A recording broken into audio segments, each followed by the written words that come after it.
4 years after the disastrous departure of the United States, the nation of Afghanistan is just inches away from war. This time, however, it's not the Americans that the nation's Taliban rulers have to worry about. Instead, Afghanistan faces the threat of an adversary far closer to home. Its considerably more powerful neighbor to the southeast, Pakistan. Over the course of the last several days, Afghanistan and Pakistan have engaged in multiple rounds of deadly border violence, and although the total death toll isn't yet clear, it may have already climbed into the multiple hundreds. Pakistan is dropping bombs across the city of Kabul, the Taliban is moving tanks to the border, and at the very moment that this episode is released, a brittle ceasefire is expected to lapse in less than 24 hours' time. For the second time in 2025 alone, the nuclear-armed nation of Pakistan is engaged in a cycle of escalating conflict against a next-door neighbor. And this time, the human devastation on all sides could turn out to be far worse. Alright, in order to understand what's happening between Afghanistan and Pakistan right now, we've got to understand the difference between two distinct groups. The Afghan Taliban, who've ruled the nation of Afghanistan since America's withdrawal in 2021, and the Pakistani Taliban. Right now, the Pakistani Taliban are similar to what the Afghan Taliban used to be, an asymmetric insurgency hiding out in the hills and blending in with the region's population of ethnic Pashtuns, while they carry out unpredictable attacks that can, at times, be devastating. Officially, the Afghan Taliban and the Pakistani Taliban are two distinct groups, and Afghanistan formally denies providing any form of support to the Pakistani Taliban, who regularly carry out terror attacks against Pakistan's military, its internal security forces, and its civilians. But the Pakistani Taliban frequently crosses into Afghanistan for safe haven. Outside analysts widely believe that it does receive support from its Afghan counterparts, and Pakistan uniformly rejects Afghanistan's attempted denials, instead insisting that the Afghan Taliban fully back their Pakistani counterparts with the financial support of Pakistan's arch-nemesis, India. That's a major point of tension between Islamabad and Kabul, and while the two nations have tried to maintain a very shaky state of peace, neither nation has any trust for the other's government. Okay, so with that critical context in mind, we can identify the time, the place, and the mechanism by which this entire regional breakdown got started. On the 8th of October, a Pakistani military convoy was ambushed by the Pakistani Taliban as it traveled near the Afghan border. After the convoy was hit by multiple roadside bomb blasts, Pakistani Taliban fighters engaged Pakistan's troops in a gun battle, killing a total of 11, including multiple officers. Initially, Pakistan offered a different version of events, although it now appears that the convoy ambush, as claimed by the Pakistani Taliban, is what really happened. The next day, on October the 9th, Pakistan is believed to have carried out an airstrike in Kabul, targeting the leader of the Pakistani Taliban, longtime Emir Nur Wali Masood. Pakistan denies that it was behind the airstrike, and unverified audio recordings suggest that Masood ultimately survived the blast, but multiple senior Pakistani Taliban members were killed, and Pakistan reportedly carried out other airstrikes elsewhere across Afghanistan. On that same day, the Pakistani Taliban carried out retaliatory attacks, killing 7 police officers, a training academy, and 11 more soldiers in an additional convoy ambush. A third attack left 3 civilians and 2 paramilitary fighters allied with Pakistan's government dead in the district of Bajar. Also on that day, Pakistan reported that it had carried out multiple raids against Pakistani Taliban hideouts in the same zone as the first convoy ambush, killing a total of 30 of the insurgents group's fighters. By the overnight hours on October the 11th, headed into October 12th, it was already obvious that the regions where the Pakistani Taliban are at their strongest were on the brink of chaos. But on that night, it was the Afghan Taliban, not the Pakistani Taliban, who would engage in offensive action. Moving through the darkness across a disputed border zone, Afghan Taliban units carried out a series of retaliatory attacks as their way to answer Pakistan's alleged airstrikes in Kabul. Led by a Taliban fighter who had been part of the movement since before 2001, Afghan troops attacked multiple military posts, where they reported inflicting heavy casualties and capturing numerous points. Members of the Pakistani Taliban reportedly took part, although at the time it wasn't clear whether they'd had advanced knowledge of the coming attack or simply chose to join in once they became aware. Pakistan responded in force, mobilizing units close to the border and attacking Afghan Taliban guard posts wherever possible. Afghanistan attempted, at one point, to impose a unilateral ceasefire while fighting was still taking place, but Pakistan rejected the deal and fighting continued through to the morning. At that time, each side retreated to more defensible positions, although the carnage they left in their wake became the subject of intense international dispute. According to the Afghan Taliban, their side suffered only 9 fighters killed and 18 or fewer injured, but they'd managed to kill 58 Pakistani soldiers and capture 25 Pakistani outposts. Pakistan, however, claimed to have lost only 23 soldiers, but stated that its forces had killed over 200 fighters from the Afghan Taliban and other groups, and claimed 21 of their outposts. Obviously, those stories, they don't match up, although both governments do have a history of obfuscating or minimizing their losses when possible and exaggerating the claims of damage they've inflicted on their adversaries. Pakistan did publish footage that allegedly depicted the destruction of Taliban outposts, but those videos have yet to be independently verified. After the violence on October the 12th, it was only a matter of time before the fighting began again, not least because Pakistan's leaders, including Prime Minister Shahbaz Sharaf, had vowed a retaliation in force. Afghan leaders matched Pakistan's rhetoric, insisting that any subsequent acts by Pakistan would draw a, quote, strong response from Afghanistan's fighters. Pakistan closed all border crossings along the 2,600-kilometer border between the two nations, and according to local Afghan sources, the nation carried out drone strikes in Afghanistan's southern provinces. Drone strikes continued on the following day in Kandahar province, and then the region fell quiet for just a bit over a day.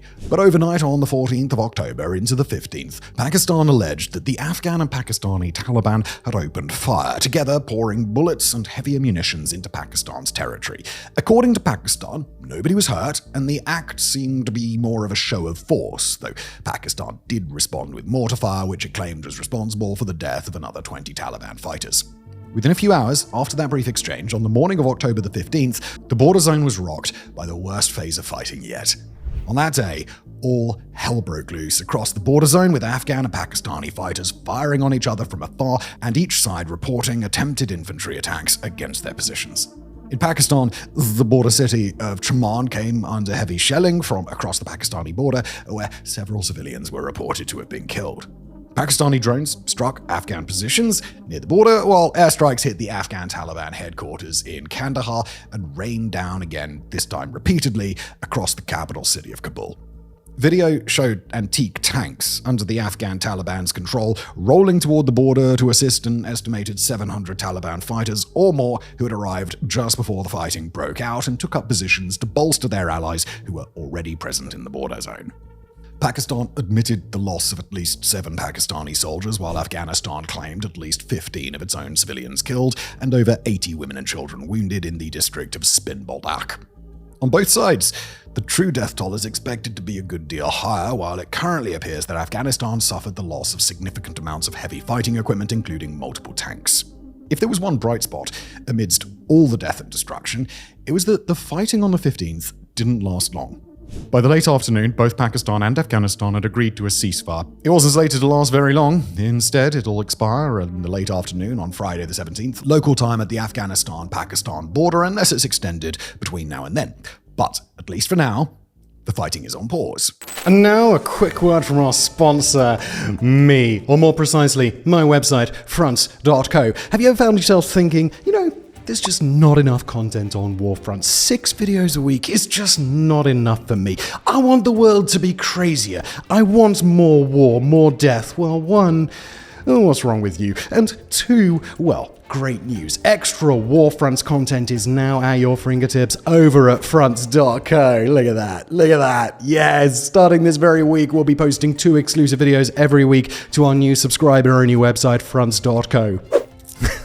For just $5 a month, you'll gain access to brand new WarFronts content that won't be available on YouTube. Our first videos are already up, exploring topics as timely as whether Poland could win a war against Russia, and as timeless as how South Korea came to build the best tank on Earth. And to sweeten the deal, we're also asking our writers to contribute 2 in-depth written articles each week, exploring some unusual or less appreciated angle on geopolitics and warfare. So, not only will you get more of the videos you love, you'll also get a chance to read some of our writers' unfiltered takes on war news. So look, if you like this channel, you'll love fronts.co. Again, $5 a month. It helps support us here at Fronts, WarFronts, Political Fronts, and fronts.co. And nothing is changing here. I have learned from the mistakes of past YouTubers. We are not doing a paywall on any existing content. The 6 videos a week will be here for you just as before. It's all just gravy, baby! Don't know why I went all Austin Powers there. But yeah, fronts.co. Just go there. Good domain, right?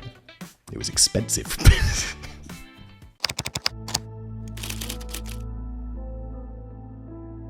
Although we've explained the immediate run-up to this series of cross-border clashes, we haven't yet explained the larger context and the pattern of escalating tensions that Pakistan, Afghanistan, and the Pakistani Taliban have dealt with for years. Although the Pakistani Taliban have posed a threat to Islamabad for many years, the fighting really picked up after Pakistan's former Prime Minister Imran Khan was removed from office in 2022. Khan had been overseeing efforts to strike a ceasefire deal with the Pakistani Taliban in negotiations that were actually brokered at times by the Afghan Taliban, but Pakistan's leaders after Imran Khan have preferred a far more punitive approach.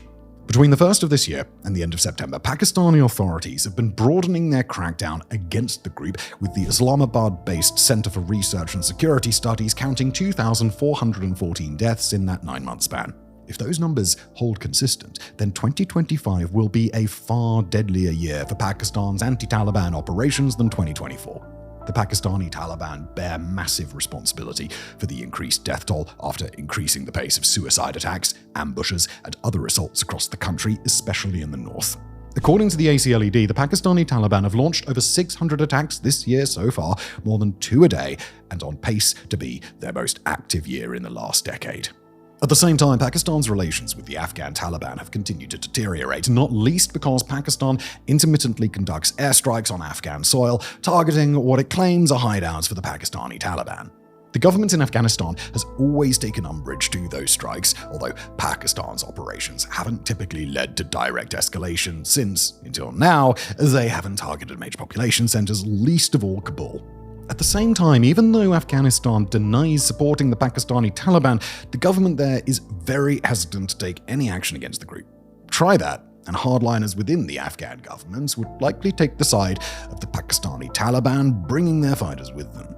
And if those fighters lose faith in the Afghan Taliban, they'd be prone to ideological drifting in an even more extreme direction, where the Islamic State franchise in Khorasan would most likely be eager to accept them. Meanwhile, Pakistan's suspicions about the Afghan Taliban were only exacerbated on the 15th of October when, even as fighting was spinning up again, Afghanistan's foreign minister was on a historic trip to build ties in India. As for what happens now, the most important question is whether these two sides will be able to draw down tensions before the current ceasefire lapses. According to international sources and mediators, both Pakistan and Afghanistan have signaled some willingness to scale down the violence, so, at least for now, there is reason to be guardedly optimistic.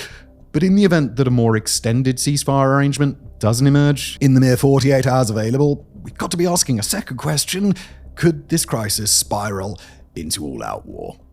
Luckily, we do have some good news on that front, specifically that it's highly unlikely that a true conventional war is even feasible. That's not for any lack of will on either side. Instead, it's a matter of the limitations that the Afghan Taliban faces. Although the nation captured quite a lot of American-made kit from its 2021 takeover, it still lacks the heavy armor, the aircraft, the intelligence-gathering capabilities, and the high-caliber fighters it would need to wage a proper open war. Pakistan, by contrast, fields the world's 6th largest military, if we're just going by the numbers, and it's got over 1,000 relatively advanced main battle tanks and many thousands of individual artillery pieces on the ground, plus nearly 400 operational combat jets in the sky, including America's F-16s and China's J-10Cs. If the Afghan Taliban were to try and fight a conventional war against Pakistan, it would not be a close fight, and both sides know that. But that relatively good news only extends so far, because the kind of warfare that the Afghan Taliban are good at, they're really good at, informed by decades of experience gathered most recently against the Americans and also against the Soviets a bit further back in history. Whether it's the Afghan Taliban we're discussing or the Pakistani Taliban, one thing is entirely consistent: their fighters thrive in the chaotic, asymmetric style of classical insurgent warfare. Across much of Afghanistan and much of Pakistan, their fighters can blend in with the local ethnic Pashtun population who live and move basically unrestricted in the border zone between the two nations. Afghanistan's forces can't beat Pakistan outright, but they can draw Pakistan into a protracted conflict and bleed their more powerful neighbors dry. And making matters worse, that's precisely the kind of warfare where modern Pakistan struggles most. The Pakistani Taliban pose a major security threat across Pakistan, but they're far from the only insurgent group that Islamabad has to deal with. In the country's Balochistan region, ethnic Baloch separatists have proven all but impossible for Pakistan's forces to stop. The Islamic State maintains a presence in Pakistan. There's a whole array of anti-Pakistan militant groups in the disputed Kashmir region, and other ethnic and religious insurgencies occasionally carry out attacks of their own. For a nation that's rightfully regarded as a regional power player, armed with a full arsenal of nuclear weapons, Pakistan's internal security situation is astonishingly bad. And that's before the Afghan Taliban had reason to consider actively expanding and funding the Pakistani Taliban insurgency. As whether Afghanistan really would do such a thing, unfortunately, the jury is still out. In the wake of the first flare of violence on October the 12th, most regional experts suggested that there was still ample room to de-escalate and that the Afghan Taliban would be inclined to pursue off-ramps away from future hostilities.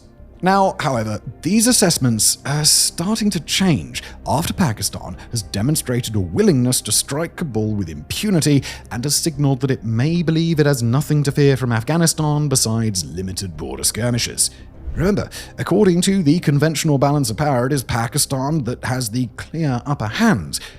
But it's up to Afghanistan to either make its peace with the current order of things or to change the regional dynamic by scaling up asymmetric warfare. There is one other stroke of luck to consider: that the international community is poised to come down firmly on Pakistan's side while also being able to engage Afghanistan in dialogue. Whether it's China, Russia, the United States, the European Union, or any other geopolitically relevant force besides India, all would prefer to see Pakistan safe and stable and would strongly prefer to see this issue resolved through negotiations. China has substantial material assets in both nations and consistently applies leverage in other international conflicts to ensure that China's assets never come under threat. The United States has its own recent pretext to support Pakistan directly as part of a hypothetical effort to recapture Bagram Air Force Base. Russia can threaten an end to its reconciliation with Afghanistan after becoming the first nation in the world to recognize the Taliban-controlled government. Saudi Arabia recently signed a mutual defense pact with Pakistan and would rather not invoke it so soon, especially against a fellow Muslim nation. And the Afghan Taliban knows full well that if the rest of the world had gotten its way, there is no chance that they'd ever be in charge of their nation. For the sake of its own survival, Afghanistan cannot afford to give the world justification in backing military operations to destroy what's left of its arsenal. Hopefully, the world already knows more about the situation by the time you see this episode, and soon, Pakistan and Afghanistan will be able to agree on a path forward toward a more enduring peace. But right now, these two South Asian nations are at each other's throats, and unfortunately, there are no guarantees that peace is going to prevail. Thank you for watching.